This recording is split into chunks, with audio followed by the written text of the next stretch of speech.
शिल्लक कारणावरून झालेल्या हल्ल्यात गोव्याच्या माजी आमदारांचा मृत्यू। गोवा पोंडा येथील माजी आमदार लहू मामलेदार हे शनिवार रोजी बेळगाव येथील खडे बाजार परिसरात असणाऱ्या श्रीनिवास लॉज येथे वास्तव्यासाठी जात असता लॉज जवळ असणाऱ्या पार्किंग जवळ लहू मामलेदार यांची कार तसेच येथील रिक्षाची छोटीशी धडक बसली। यावेळी वादावादीत रिक्षा चालकाने मामलेदार यांच्या कपाळावर जोराचा प्रहार केला व अशा स्थितीत लहू मामलेदार हे लॉज मध्ये जात असता येथील रिसेप्शन जवळ ते कोसळले।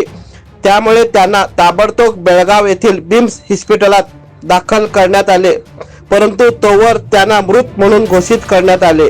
तर खडेबाजार पोलीस स्थानकाचे पोलीस निरीक्षक तसेच आदी कर्मचाऱ्यांनी लॉजच्या ठिकाणी जाऊन पाहणी करून लहू मामलेदार यांच्यावर हल्ला केलेल्या रिक्षा चालकाला तसेच रिक्षाला ताब्यात घेतले आहे।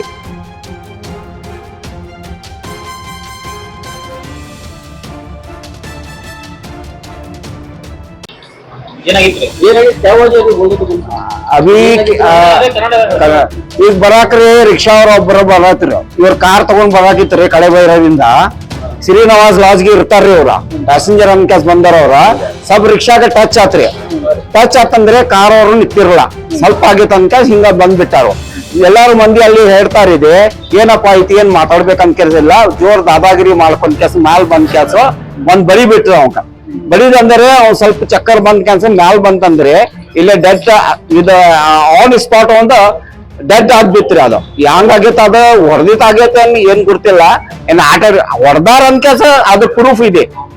ಈಗ ಬಾಳ ಜನ ಬಂದ್ ಕೆಲ್ಸ ಒಬ್ಬ ಹೊಡ್ದಾನ್ರಿ, ಒಂದ ಹೊಡ್ದಾನ್ರಿ, ಬಾಳ ಸ್ಟ್ರಾಂಗ್ ಬಂದಾನ್ರಿ ಅವ್ರ ಬಂದ್ ಕೆಲ್ಸ ಬಂದ್ ಕೆಲ್ಸ ಒಡ್ ಬಿಡ್ತಾನ್ರಿ।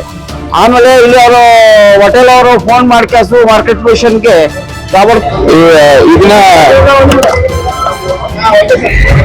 ಇದನ್ನ ಸುಮಾರು 1 ರಿಂದ 1:30 ನಡುವೆ ನಮ್ಮ ಕಡೆಬಜಾರ್ ರೋಡ್ ಅಲ್ಲಿ ಶ್ರೀನಿವಾಸ್ ಲಾಡ್ಜ್ ಅಂತ ಒಂದು ಜಾಗ ಇರುತ್ತೆ। ಆ ಶ್ರೀನಿವಾಸ್ ಲಾಡ್ಜ್ ಅಲ್ಲಿ ಲಾವು ಮಾಮಲೆದಾರ್ ಅಂತ ಹೇಳಿ ವಯಸ್ಸು ಸುಮಾರು 68 ವಯಸ್ಸು, ಇವರು ಗೋವಾ ರಾಜ್ಯದ ಹೊಂಡಾ ಎಂಬ ಜಾಗದ XMLA ಆಗಿರ್ತಾರೆ। ಇವರು ಇಲ್ಲಿ ಬಂದು ವಾಸ ಆಗಿರ್ತಾರೆ।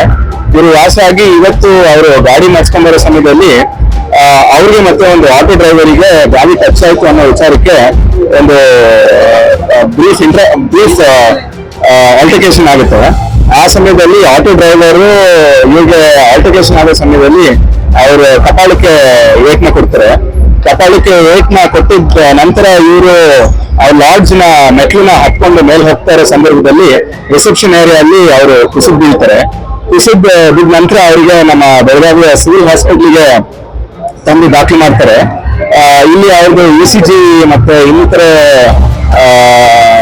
ವೈದ್ಯಕೀಯ ಪ್ರಕ್ರಿಯೆನೆಲ್ಲ ಮಾಡಿ ಟೆಸ್ಟ್ ಎಲ್ಲ ಮಾಡಿದ ನಂತರ ಅವ್ರನ್ನ ಡೆಡ್ ಅಂತ ಹೇಳಿ ಡಿಕ್ಲೇರ್ ಮಾಡ್ತಾರೆ। ಡಿಕ್ಲೇರ್ ಮಾಡಿದ ನಂತರ ನಾವು ಒಂದು MSC ಕೂಡ ಬರುತ್ತೆ, ಅದ್ರ ಬಗ್ಗೆ ನಾವು ಪ್ರಕರಣ ಕೂಡ ದಾಖಲು ಮಾಡ್ಕೊಂಡಿದೀವಿ ಮತ್ತೆ ಆರೋಪಿನ ದಸ್ತಗಿರಿ ಮಾಡಿದ್ವಿ।